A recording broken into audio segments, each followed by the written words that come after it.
get you some. Oh, mate, it's lucky she can cook. Wow! G'day lovelies, welcome back. Alrighty, today we are doing a subscriber request. Easy lemonade scones. First thing we want to do is preheat our ovens to 220 degrees Celsius. We want to get out a baking tray with some baking paper. Now today I'm going to use a 6.5 centimetre cutter. All we need for these bad boys is lemonade, self-raising flour and some thickened cream.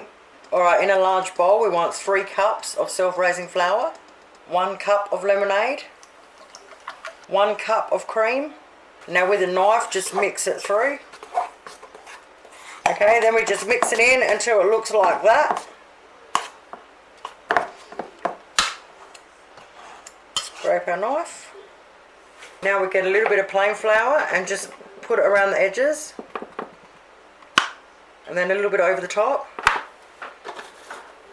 So the most successful way to make scones is to not touch it much. Only what you have to. So all we're trying to do is get it into one firm ball without really doing much to it at all.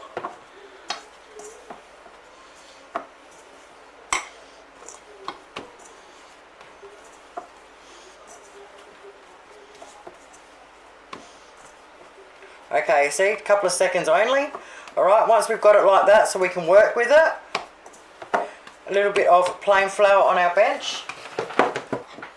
Okay, flatten it out. Maybe I'll class that as about 2 centimetres.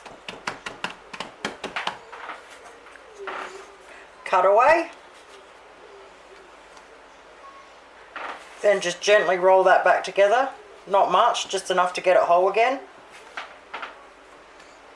Bit of flour in your hands. Flatten it back out to around 2 centimetres and keep going. Alright, today I made 12 and a little rogue one on the end there. Whenever you put your scones on a tray, make sure they're all touching and nice and close. Now you can either use milk or just a little bit of cream and rub it over the top. As soon as our oven's up to 220 degrees, bang them in there. Oh, they smell amazing. 12 minutes later in my electric oven. And oh my God, if we can't tell from there, look at the size of these bad boys. Oh, yeah baby. Jam and some fresh whipped cream, oh baby. Okay, these are absolutely awesome to freeze. Then you can thaw them out, you can put some butter and jam on them and whack them in the kids' lunch boxes. Thank you guys so much for watching. I'll be back in the next hour or two and we're going to make some savoury ones. Toodles!